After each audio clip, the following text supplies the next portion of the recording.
أعوذ بالله من الشيطان الرجيم. بسم الله الرحمن الرحيم.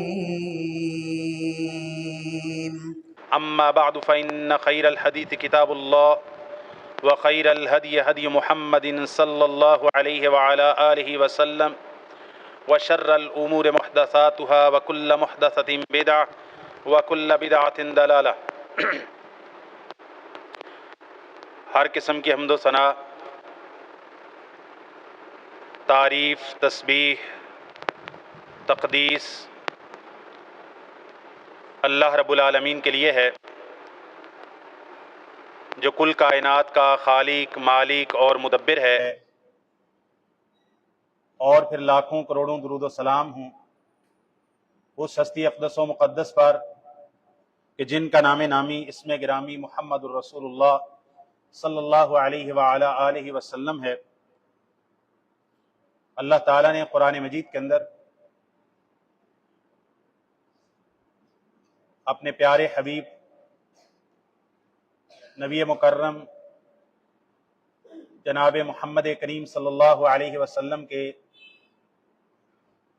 تعلق سے یہ بات ارشاد فرمائی ہے، لَقَدْ كَانَ لَكُمْ فِي رَسُولِ اللَّهِ أُسْوَةٌ حَسَنَةٌ۔ قسم ہے اس بات کی کہ تمہارے لیے رسول اللہ صلی اللہ علیہ وسلم کی زندگی میں بہترین نمونہ ہے، اسوہ ہے۔ نبی کریم صلی اللہ علیہ وسلم کی سیرت طیبہ دین اسلام کی عملی تصویر ہے۔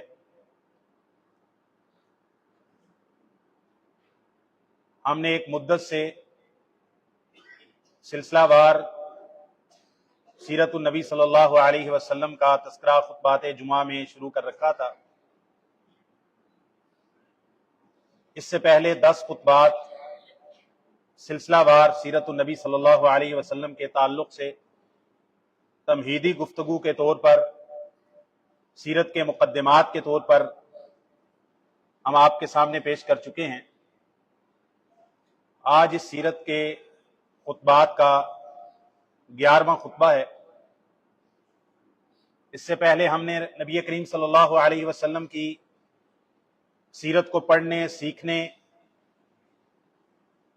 اس کی اہمیت، ضرورت، سیرت النبی صلی اللہ علیہ وسلم کے امتیازات،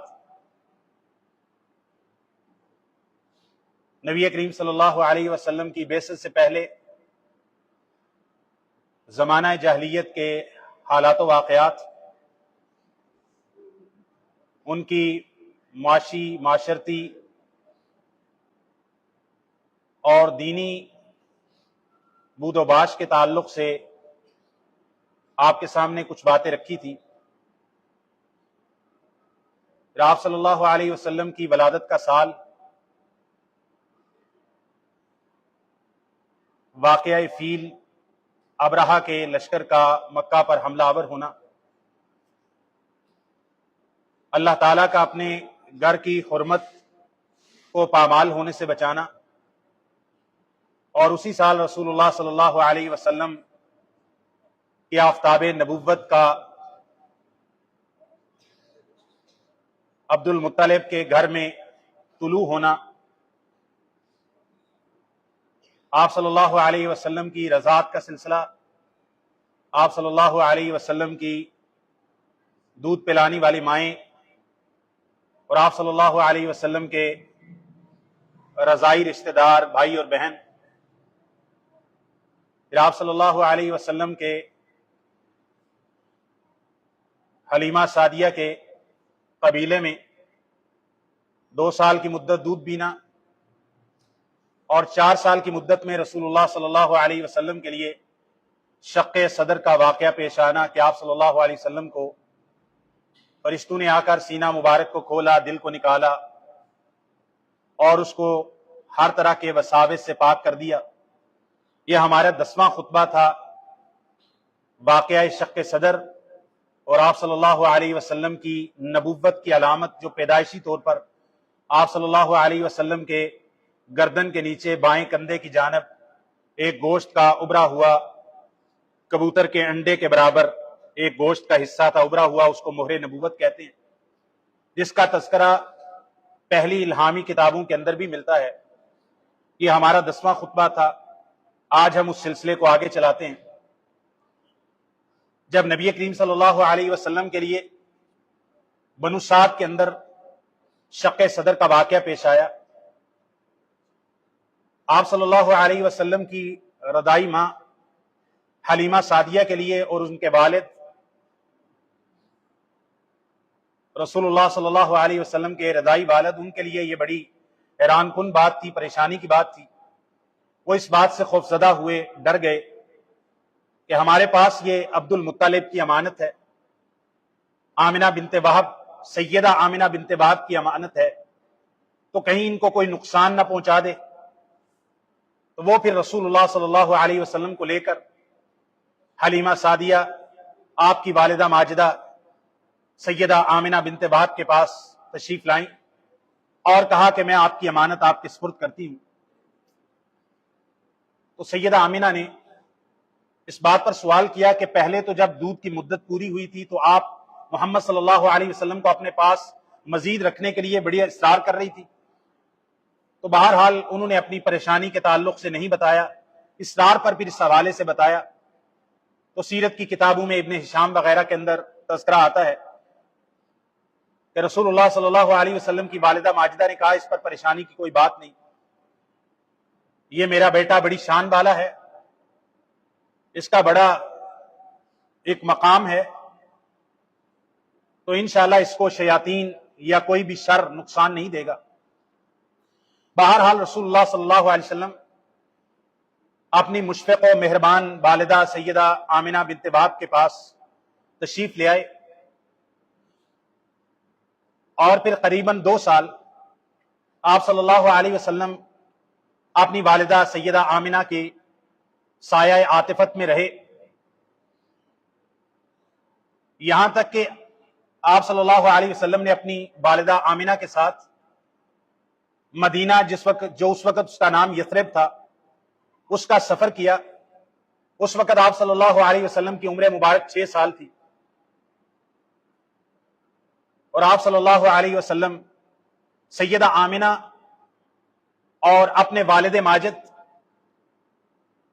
جناب عبداللہ کی لونڈی ام ایمن کے ساتھ گئے، جن کا نام بارکہ تھا، جو بعد میں اسلام بھی لائیں اور رسول اللہ صلی اللہ علیہ وسلم کو آپ کی پیدائش سے لے کر آپ کے پروان چڑھنے تک انہوں نے پالا۔ بارکہ نے، جن کی کنیت ام ایمن تھی، یہ وہی بارکہ ام ایمن ہیں جن کو رسول اللہ صلی اللہ علیہ وسلم نے جوان ہونے کے بعد آزاد کر دیا، اور ان کا نکاح اپنے بڑے ہی محبوب اور حبیب سیدنا زید ابن حارثہ رضی اللہ تعالیٰ عنہ سے کر دیا،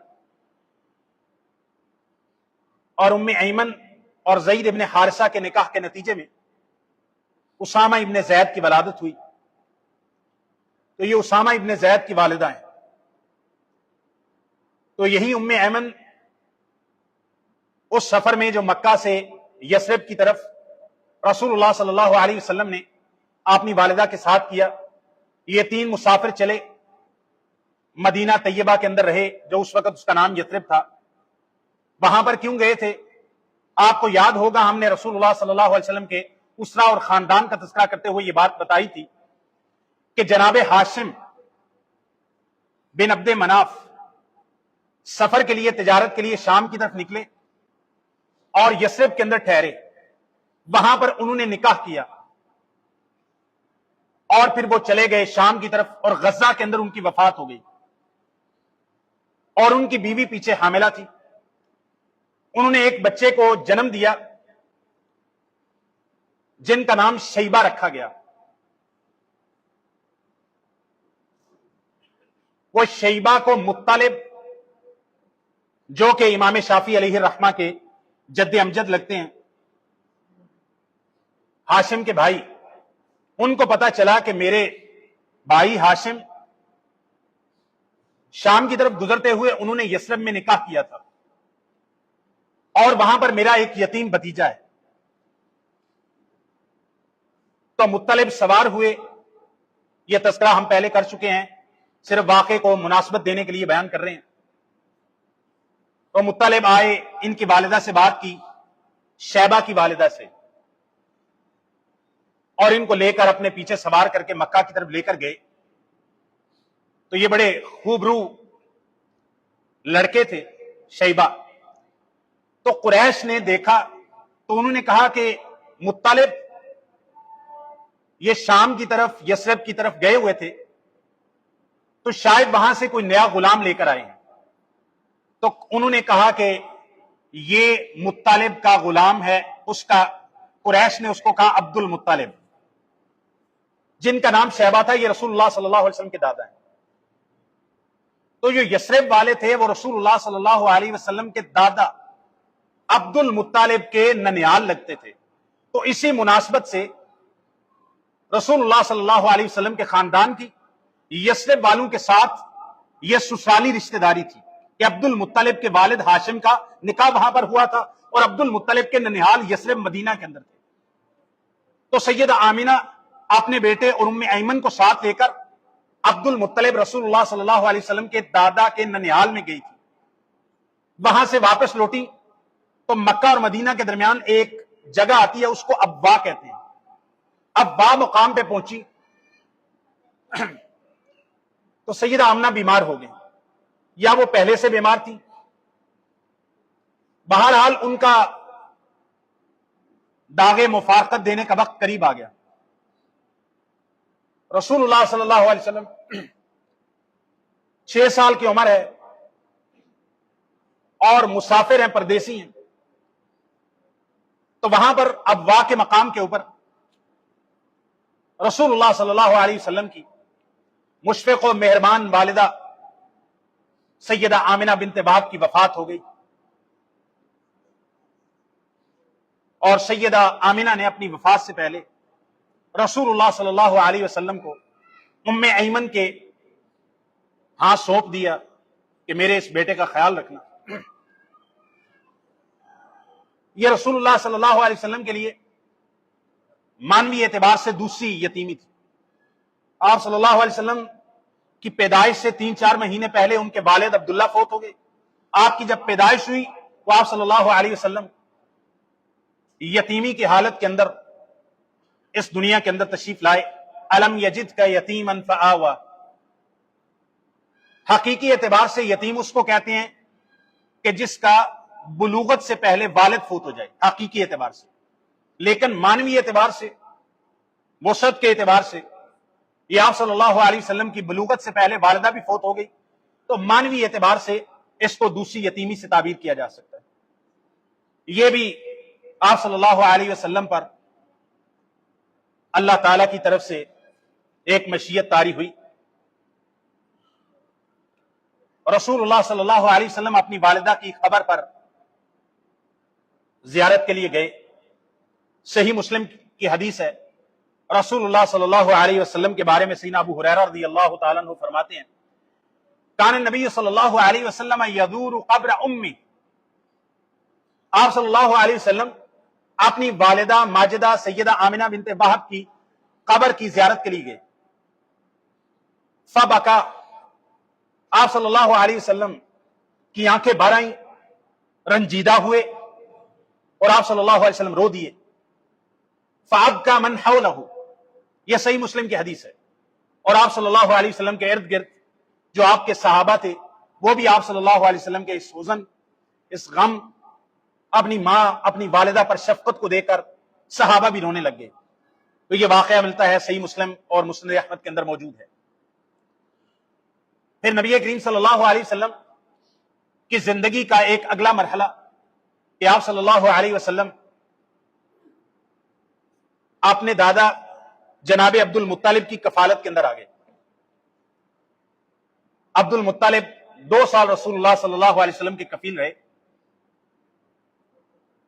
دلائل النبوہ للبیہقی کے اندر حسن سند کے ساتھ موجود ہے کہ عبد المطلب رسول اللہ صلی اللہ علیہ وسلم کا بڑا اکرام کرتے تھے، بہت زیادہ محبت کرتے تھے۔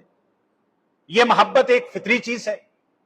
ایک تو یہ کہ نبی کریم صلی اللہ علیہ وسلم کو اللہ تعالیٰ نے وہ وجاہت عطا کی تھی کہ کوئی بھی جو آپ کو دیکھے آپ سے محبت کرے، اور دوسری وجہ کہ عبد المطلب رسول اللہ صلی اللہ علیہ وسلم کے مشفق و مہربان دادا تھے، اور تیسری اور بنیادی وجہ کہ عبد المطلب یہ بات جانتے تھے کہ باقی جو میرے پوتے ہیں یا باقی جو میرے بیٹوں کی اولاد ہے ان کے سر پر ان کے والد والدہ کا سایہ موجود ہے، تو یہ میرا جو پوتا ہے یتیم دنیا میں آئے ہیں، پھر بچپن کے اندر ان کی والدہ بھی داغ مفارقت دے گئی، تو اب عبد المطلب وہی رسول اللہ صلی اللہ علیہ وسلم کے والد کی حیثیت سے، وہی آپ صلی اللہ علیہ وسلم کی والدہ کی حیثیت سے شفقت مہربانی جو ماں باپ سے ملتی ہے، وہ سارے کے سارے اوصاف عبد المطلب نے نبی کریم صلی اللہ علیہ وسلم کے لیے مہیا کرنے ہیں۔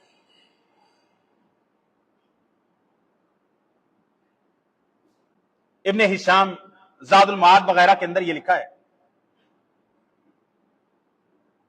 کہ عبد المطلب کعبہ کے سائے کے اندر ایک مجلس اور مسند لگا کے بیٹھتے تھے، ان کے لیے ایک خاص مسند ہوتی تھی، ان کے سارے بیٹے عبداللہ کے علاوہ ان کے 9 بیٹے تھے، عبد المطلب کے 10 بیٹے تھے،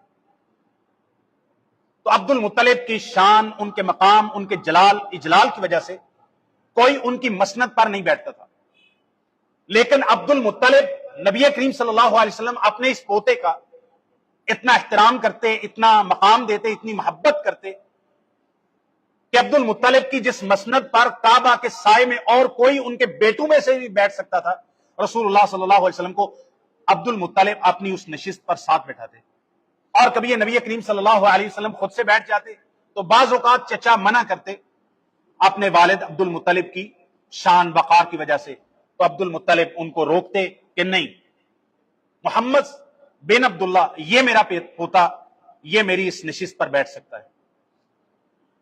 دلائل النبوہ کے اندر ایک واقعہ آتا ہے، اس سے معلوم ہوتا ہے کہ عبد المطلب رسول اللہ صلی اللہ علیہ وسلم سے کتنی محبت کرتے تھے۔ ایک دفعہ نبی کریم صلی اللہ علیہ وسلم کو ظاہر 7-8 سال عمر ہوگی، ایک اونٹ کے پیچھے بھیجا کہ بیٹا یہ اونٹ لے کے آ جاؤ، تو نبی کریم صلی اللہ علیہ وسلم کو آنے میں دیر ہو گئی، عبد المطلب بیت اللہ کا طواف کیے جا رہے ہیں اور غم اور حزن کے اندر رج پڑھ رہے ہیں، شعری کلام پڑھ رہے ہیں غم کے اندر، تو کوئی باہر سے آیا ہوا ایک شخص اس نے سنا، اس نے کہا یہ کون ہے؟ کہا یہ عبد المطلب ہے، سردار عبد المطلب۔ کس لیے پریشان ہے؟ کہا انہوں نے اپنے پوتے کو ایک کام کے لیے بھیج دیا ہے اور انہوں نے دیر کر دی ہے، یہ اپنے اس پوتے کی جدائی سے کہ اتنی تھوڑی دیر کی جدائی برداشت نہیں کر رہے، اس لیے یہ پریشان ہے۔ یہاں تک کہ نبی کریم صلی اللہ علیہ وسلم تشریف لائے تو عبد المطلب نے ان کو سینے کے ساتھ لگایا، ان کو پیار کیا، بوسہ دیا اور کہا کہ میرے بیٹے مجھ سے جدا نہ جایا کرو، جدا نہ ہوا کرو، میں آپ کی جدائی برداشت نہیں کر سکتا، آئندہ میں آپ کو اپنی کسی حاجت اور کام کے لیے نہیں بھیجوں گا۔ تو اس سے بہرحال معلوم ہوتا ہے کہ عبد المطلب رسول اللہ صلی اللہ علیہ وسلم کے ساتھ کتنی محبت، کتنی شفقت اور کتنا رسول اللہ صلی اللہ علیہ وسلم کے ساتھ ایک قلبی تعلق رکھتے تھے جو عام اولاد سے بھی بڑھ کر ہوتا ہے۔ کتنے حساس تھے رسول اللہ صلی اللہ علیہ وسلم کی ذات کے تعلق سے۔ جب آپ صلی اللہ علیہ وسلم کی عمر مبارک 8 سال ہوئی تو آپ کے دادا عبد المطلب بھی فوت ہو گئے۔ یہ نبی کریم صلی اللہ علیہ وسلم کے لیے تیسری یتیمی تھی۔ عبد المطلب آپ کے کفیل دادا، مشفق و مہربان دادا بھی فوت ہو گئے۔ عبد المطلب نے وفات سے پہلے آپ نے اس پوتے محمد صلی اللہ علیہ وسلم کی کفالت کے لیے ان کے چچا ابو طالب بن عبد المطلب کو وصیت کی۔ باقی بھی چچا موجود تھے لیکن ابو طالب ہی کیوں؟ اس وجہ سے کہ ابو طالب رسول اللہ صلی اللہ علیہ وسلم کے والد کے سگے چچا تھے، یعنی ماں اور باپ دونوں کے ایک تھے، حقیقی چچا تھے۔ باقی جو دیگر چچا تھے ان کی مائیں الگ ہیں، باپ ایک ہی عبد المطلب، لیکن ابو طالب اور عبداللہ یہ دونوں ایک ماں ایک باپ سے، باقی چچاؤں کی مائیں الگ تھی۔ تو یہ سگے چچا تھے، تو رسول اللہ صلی اللہ علیہ وسلم کو ان کی کفالت میں دے کر عبد المطلب اس دنیا سے رخصت ہو گئے۔ ابو طالب نے رسول اللہ صلی اللہ علیہ وسلم کا بڑا خیال رکھا، بڑی محبت سے پالا، اپنی اولاد کے ساتھ رکھا، بلکہ اپنی اولاد سے بھی رسول اللہ صلی اللہ علیہ وسلم کو مقدم رکھا، اور آپ صلی اللہ علیہ وسلم پروان چڑھے، بالغ ہوئے، یہاں تک کہ رسول اللہ صلی اللہ علیہ وسلم نے بعثت کا، نبوت کا اعلان بھی کر دیا، اور آپ صلی اللہ علیہ وسلم کی بعثت کے اور اعلان نبوت کے 10 سال بعد ابو طالب باقاعد حیات رہے۔ ابو طالب ایک باوقار انسان تھے، مشفق و مہربان چچا تھے، چچا سے بڑھ کر باپ والی شفقت اپنی اولاد سے بڑھ کے رسول اللہ صلی اللہ علیہ وسلم کو مقدم رکھا، اور یہ ایک فطری بات ہے، بھائی کی اولاد ہے، سگے بھائی کی اولاد ہے، والد ان کی کفالت کے لیے وصیت کر کے گئے ہیں، اور ابو طالب ویسے بھی ایک نہایت شریف معزز انسان تھے، بڑی شان و شوکت والے انسان تھے، باوجود اس کے کہ زیادہ مالدار نہیں تھے، لیکن زیادہ مال سے انسان کا شرف یا وقار نہیں بڑھتا، انسان کے کردار اور کریکٹر سے اس کا شان بڑھتا ہے۔ لیکن ایک ہے رسول اللہ صلی اللہ علیہ وسلم سے محبت، بیٹا ہونے کی حیثیت سے، بھتیجا ہونے کی حیثیت سے، اپنے سگے بھائی کی اولاد ہونے کی حیثیت سے، یہ سارے حقوق ابو طالب نے رسول اللہ صلی اللہ علیہ وسلم کے اپنی بساط سے بڑھ کر پورے کیے۔ لیکن ساتھ اگلی بات آ جاتی ہے روحانیت کی، ایمان کی، وہ جذباتیت کے تحت نہیں چلتی، وہ جذبات کے تحت نہیں چلتی۔ تو بہرحال صحیح بخاری وغیرہ کے اندر متفق علیہ احادیث موجود ہیں کہ ابو طالب بہرحال مشرف با اسلام نہ ہو سکے، لیکن رسول اللہ صلی اللہ علیہ وسلم کے ساتھ اس محبت کا ان کو فائدہ آخرت کے اندر ہوگا۔ صحیح بخاری مسلم کے اندر حدیث موجود ہے، اس کا تذکرہ کرنے کی زیادہ ضرورت نہیں ہے، اشارہ کافی ہے۔ ابو طالب کی کفالت میں آنے کے بعد جس بات کا میں تذکرہ کرنے لگا ہوں، ہر نوجوان سوچے، ہر شخص سوچے، رسول اللہ صلی اللہ علیہ وسلم کی سیرت بعثت سے پہلے کے زمانے کی ہو یا بعثت کے بعد کی، ہر موقع پر، ہر گوشے کے اندر، ہر لمحے کے اندر رسول اللہ صلی اللہ علیہ وسلم کی سیرت کے اندر آپ کو سیکھنے کو ملے گا۔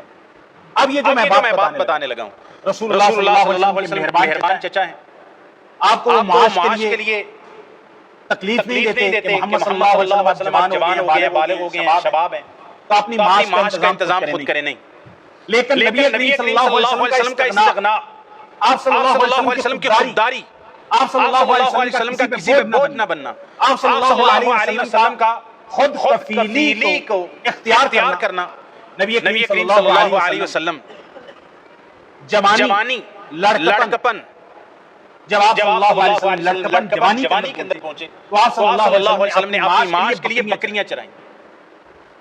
یہ صحیح بخاری شریف کے اندر حدیث موجود ہے۔ نبی کریم صلی اللہ علیہ وسلم نے فرمایا، ابو ہریرہ رضی اللہ تعالیٰ عنہ سے روایت ہے صحیح بخاری کی، ما بعث اللہ نبیا الا رعى الغنم، نبی پاک نے فرمایا اللہ تعالیٰ نے جتنے بھی نبی بھیجے، اللہ تعالیٰ نے جتنے بھی انبیاء بھیجے، سب نے بکریاں چرائی ہیں۔ صحیح بخاری کی حدیث ہے، ما بعث اللہ نبیا الا رعى الغنم، اللہ تعالیٰ نے کوئی نبی نہیں بھیجا مگر اس نے بکریاں چرائی ہیں۔ فقال اصحابہ وانت یا رسول اللہ، آپ صلی اللہ علیہ وسلم کے صحابہ کہنے لگے یا رسول اللہ آپ نے بھی بکریاں چرائی ہیں۔ اب یہ بات رسول اللہ صلی اللہ علیہ وسلم اپنی اعلان نبوت کے بعد کر رہے ہیں، اور یہ تو جوانی کی بات ہے۔ صحابہ کہتے ہیں آپ نے بھی بکریاں چرائی، آپ صلی اللہ علیہ وسلم نے فرمایا نعم، ہاں میں نے بھی بکریاں چرائی ہیں۔ کنت ارعاها علی قرانیط لأہل مکہ، آپ صلی اللہ علیہ وسلم نے فرمایا میں نے درہم یا دینار کی کچھ حصے کے اوپر، درہم یا دینار کے سکوں کے کچھ حصے اور اجرت کے عوض مکہ والوں کے لیے بکریاں چرائی ہیں۔ یعنی کسی مکہ والوں کے ساتھ نبی کریم صلی اللہ علیہ وسلم کا ایک کاروباری ایک طرح کی مشارکت ہو گئی۔ کہ مال کسی کا ہوگا، رسول اللہ صلی اللہ علیہ وسلم بکریاں چرائیں گے اور اس پر آپ صلی اللہ علیہ وسلم اجیر ہوں گے، اجرت لیں گے. اور یہ انبیاء کی شان ہے، یہ انبیاء کا مقام ہے، یہ انبیاء کی استغنا اور خودداری ہے. سیدنا موسیٰ علیہ السلام نے 10 سال تک بکریاں چرائی ہیں مدین کے اندر، قرآن مجید میں موجود ہے. آپ صلی اللہ علیہ وسلم نے بکریاں چرائیں. یہ صحیح بخاری کے اندر 2262 نمبر حدیث ہے. علماء نے اس بارے میں بڑا لکھا ہے کہ اس بات کے اندر کیا حکمت ہے کہ تمام انبیاء کو اللہ تعالیٰ نے بکریاں چروانے کی تربیت سے ضرور گزارا. کیا کیا وجہ ہے اس کے اندر؟ تو بہت ساری حکمتیں جو سمجھ آتی ہیں. تو تو کہتے ہیں اس سے ایک تو یہ ہے کہ انبیاء نے اپنی امت کی آگے جا کے قیادت کرنی ہے، اپنی امتوں کو سنبھالنا ہے. تو بکریاں چرانے سے ایک تمرن، تربیت، مشق مراد ہے، تاکہ کبھی کبھی ہمت ہو جائے اپنی طبیعت کے اندر، اپنے مزاج مزاج کے اندر. کیونکہ بکریوں کا چرانا آسان آسان کام نہیں ہے. یہ بڑے قوی قوی ہمت شخص ہی شخص ہی بکریوں کو چرا سکتا ہے. تو تو مشق، تربیت، تاکہ وہ اپنی امت کے امور کے قیام کے اندر کامل ہو سکے ان کی سیرت کے اندر کمال آ جائے.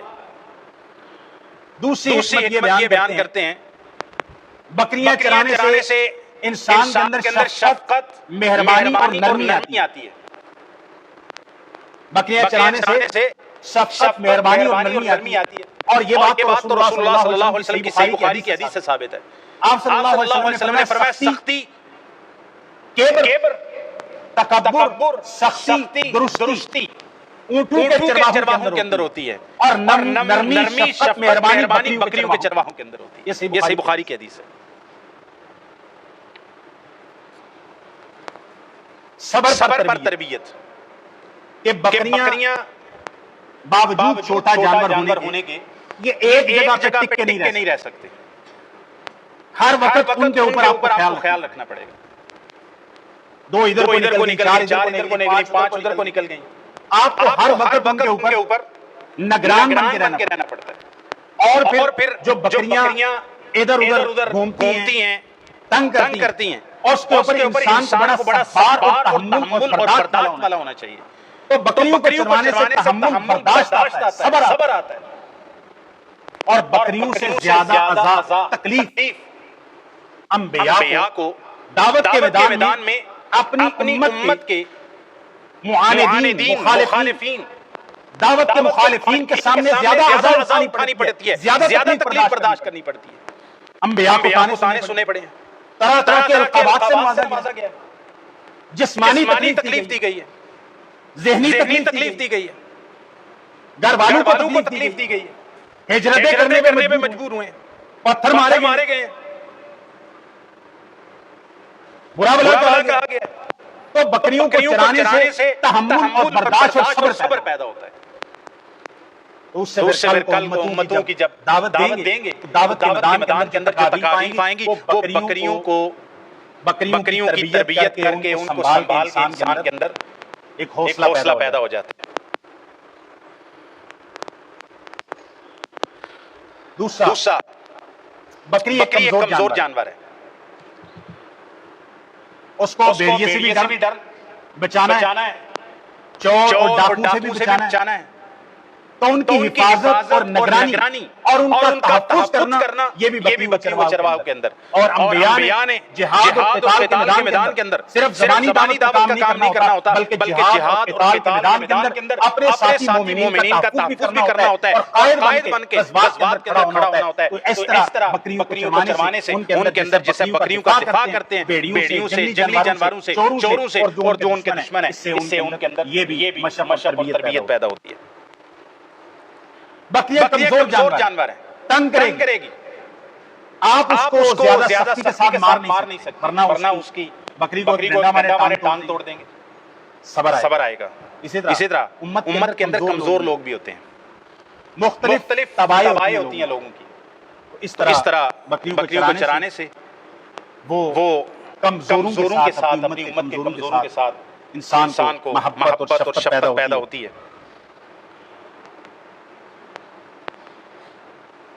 اور بھی کچھ چیزیں بکریوں کو چروانے کے تعلق سے. ایک فائدہ یہ بھی ذکر کیا ہے، مادی فائدہ یہ ہے کہ اپنے ہاتھ کی کمائی کھانا،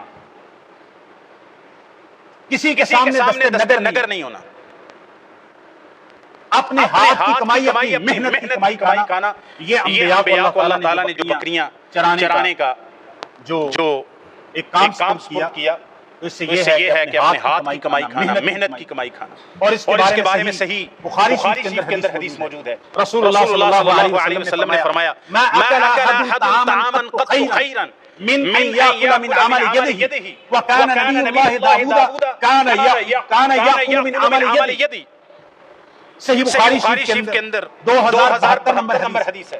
آپ صلی اللہ علیہ وسلم نے فرمایا سب سے بہترین اور طیب اور سب سے پاکیزہ کھانا جو بندہ کھاتا ہے نا، وہ کھانا ہوتا ہے جو بندہ اپنے ہاتھ کی محنت اور مشقت سے کھاتا ہے. اور آپ صلی اللہ علیہ وسلم نے ایسی شخصیت کی مثال دی جن کو ہاتھ سے محنت کرنے کی ضرورت ہی نہیں تھی.